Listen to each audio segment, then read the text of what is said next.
Nous vivons presque tous nos journées à un rythme accéléré. Souvent, on manque de temps pour mille choses, et c'est d'autant plus vrai à certaines périodes de l'année. La rentrée, les fêtes, les examens, et toutes ces périodes sont souvent intenses. Prenons l'exemple de la rentrée. Le rythme quotidien s'accélère, les projets s'accumulent, les responsabilités reprennent, et nous avons l'impression d'être happés par l'extérieur, comme si tout notre temps et toute notre énergie étaient absorbés par les obligations. Et c'est justement dans ces moments-là que la méditation devient précieuse. Elle n'est pas un luxe, ni une activité de plus sur la liste. Elle est une véritable ressource intérieure, un espace de pause et de régénération. Aujourd'hui, j'aimerais partager avec vous les bienfaits de la méditation, non seulement sur un plan physique et psychique, mais aussi sur le plan spirituel, qui est au cœur de la tradition du yoga. Et à la fin de cette vidéo, je vous parlerai d'une matinée spéciale de méditation qui aura lieu bientôt pour vivre cette expérience en ligne, mais aussi ensemble, en étant guidés.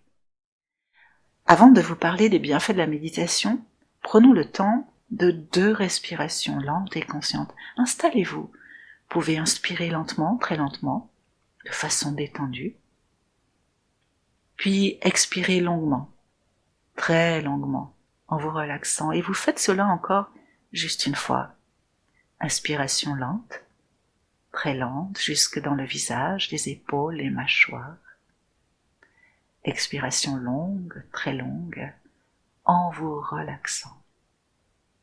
Voilà. Alors, quels sont les bienfaits concrets et scientifiques de la méditation ?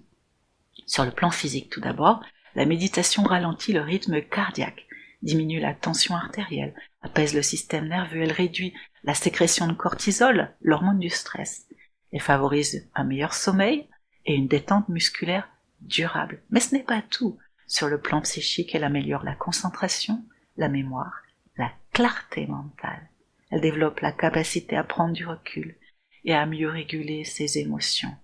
Elle réduit l'anxiété et agit comme une prévention du burn-out, un phénomène que je vois malheureusement de plus en plus, particulièrement chez les jeunes générations. Et ces effets bénéfiques ne sont pas que des impressions subjectives. Les neurosciences montrent que la méditation modifie littéralement la structure du cerveau. On observe une augmentation de la matière grise dans l'hippocampe, la zone de la mémoire et de l'apprentissage. Il y a aussi une activation du cortex préfrontal liée à la conscience et à la prise de décision. Et c'est ce que l'on appelle la plasticité neuronale. Le cerveau se transforme par l'entraînement. En d'autres termes, plus nous méditons, plus notre cerveau apprend à devenir naturellement plus calme. Il existe d'autres effets positifs à la méditation et c'est important de le dire car réduire la méditation à une simple technique de relaxation, ce serait passer à côté de son essence. Dans la voie du yoga, la méditation est appelée dhyana. Patanjali, dans les Yoga Sutras, la décrit comme un flot ininterrompu de conscience, un état où le mental cesse de s'agiter, où l'on demeure dans une présence claire, totale. La méditation ouvre à ce qu'on appelle les états modifiés de conscience. Au-delà de l'état de veille, l'état de conscience habituel dans lequel vous êtes maintenant, au-delà de l'état de rêve et de sommeil profond dans lesquels nous plongeons chaque nuit lorsque nous dormons, les yogis parlent d'un 4e état, turiya, un état de pure conscience, silencieuse mais pleinement éveillée, qui s'expanse à l'infini tant il est vaste. Dans cet état, la pensée se tait. Le mental n'existe plus tel qu'on le connaît. Le mental, il est limité par ses perceptions sensorielles, son champ de compréhension, ses concepts, son intelligence discursive. Lorsque le mental se met en retrait, ses limitations s'effacent avec lui. À mesure que ces barrières se dissolvent, le champ de la conscience s'élargit en une expérience infiniment plus vaste. Il ne reste que la présence, le témoin, la conscience pure, non parasitée par le « je » et les émotions qui sont limitantes. Le je n'est plus le centre du monde, il laisse la place à une conscience vaste, non identifiée à l'ego. Et c'est pourquoi on dit que la méditation n'est pas une action. On ne fait pas de la méditation. On se met simplement dans les conditions pour qu'elle advienne. La méditation est un état, comme la veille, comme le sommeil, le rêve. C'est un état d'être, une expérience de l'être profond. Peut-être saviez-vous tout cela, du moins en partie. En réalité, des millions de personnes savent que la méditation procure de nombreux bienfaits et aimeraient en faire l'expérience. Mais peu parviennent à méditer régulièrement et encore moins quotidiennement. Alors bien sûr, dans la vie actuelle, nous ne vivons pas en ermite retirée dans une grotte. Vous avez des journées bien remplies, parfois même débordantes, mais la bonne nouvelle, c'est que la méditation n'exige pas forcément 1 heure par jour. Même quelques minutes peuvent suffire. 15 minutes le matin avant de commencer la journée, 5 minutes le soir pour déposer la journée avant de s'endormir.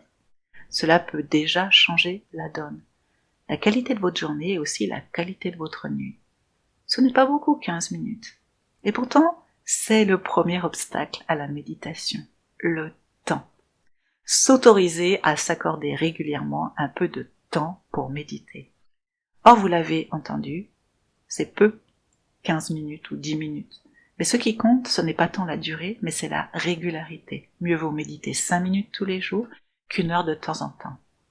Avec la régularité, l'état méditatif devient de plus en plus accessible. Le corps et l'esprit, ils enregistrent un changement en profondeur. Ça s'installe et ça commence à faire partie de vous. Et petit à petit, cela infuse jusque dans nos gestes quotidiens. On apprend à revenir au souffle, à la présence, même en pleine action. Et c'est là que la méditation cesse d'être une pratique séparée pour devenir un véritable art de vivre.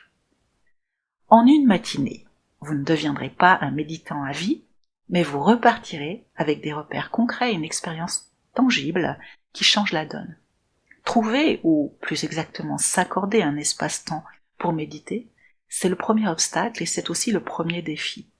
C'est un engagement de soi-même envers soi-même. En fait, pour méditer régulièrement, il faut en avoir pleinement ressenti les bienfaits sur la durée.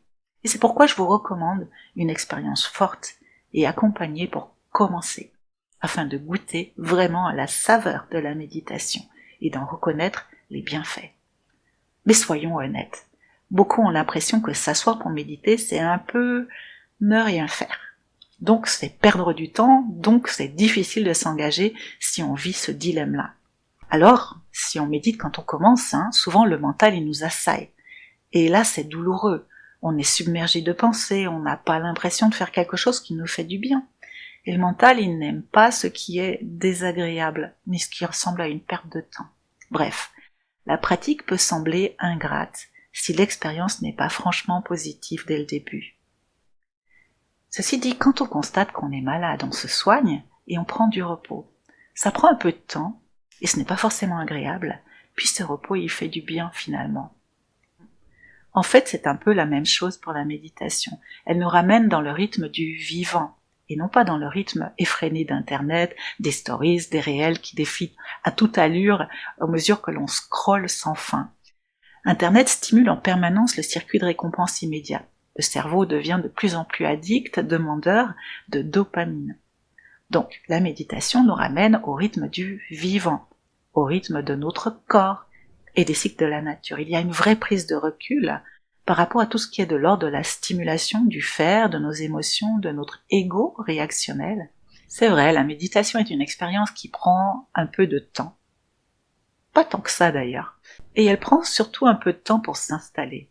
Un peu comme tout ce qui est nouveau, somme toute. Posez-vous la question. Est-ce que votre mental aime ne pas pouvoir faire tout de suite ce qu'il a envie de faire? Non, n'est-ce pas? Nous sommes dans une société de l'immédiateté. Avec la méditation, vous amenez votre mental à vivre une forme d'ascèse, un jeûne de la pensée et de l'action. Que va faire votre mental?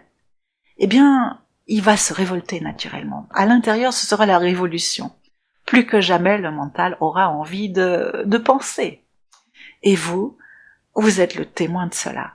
Vous ne savez pas encore comment dompter le mental. Et ce n'est pas agréable. Comment expliquer ce phénomène? Votre état d'être global, c'est un peu comme une eau dans laquelle vous baignez. Elle a une certaine qualité. C'est comme une atmosphère qui fait partie de vous et vous influence en tout, puisque ce bain constitue votre environnement.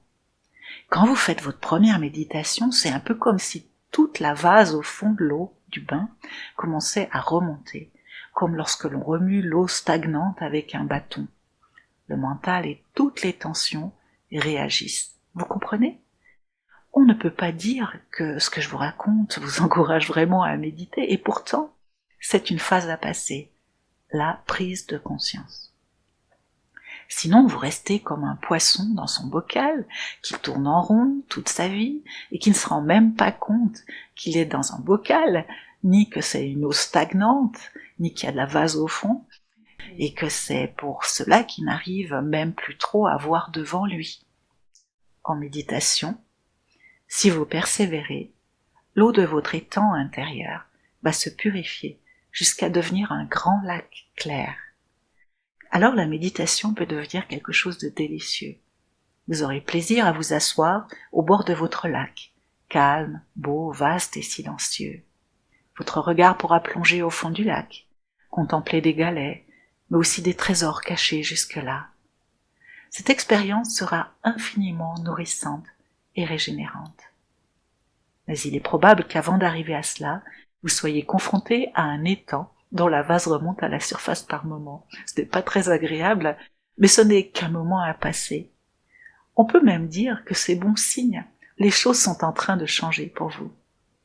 Mais comme ce n'est pas un moment agréable, on peut dire que c'est le deuxième obstacle à la méditation, le premier étant de s'accorder un peu de temps pour méditer. Le mental est sursollicité dans notre société. L'anxiété et les tensions se sont accumulées. Pour faire le silence, accueillir le calme, prendre du recul par rapport à nos tensions intérieures, c'est aller à rebours de nos mauvaises habitudes, c'est changer le courant. Et c'est aussi cela, la méditation, changer de courant.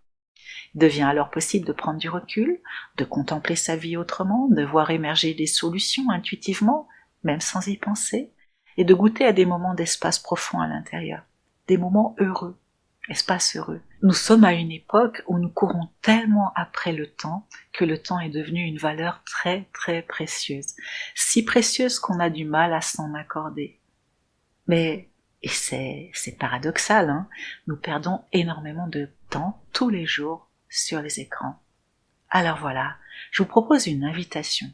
Une matinée entièrement consacrée à la méditation. Et vraisemblablement, j'en proposerai d'autres pour permettre une véritable immersion sur une base régulière. C'est un peu comme changer l'eau de votre bain. Observez le passage de l'eau trouble vers une eau plus calme, et tout cela dans un espace-temps limité. Le fait de consacrer une matinée entière à la méditation, avec des pauses bien sûr, permet de traverser différents moments, parfois plus difficiles avec parfois aussi des moments de grâce, qui nous font ressentir à quel point la méditation peut nous apporter quelque chose. Il nous en reste alors un souvenir, une intuition de tout ce que la méditation peut offrir. C'est comme planter une graine. Alors pourquoi faire ça en ligne ?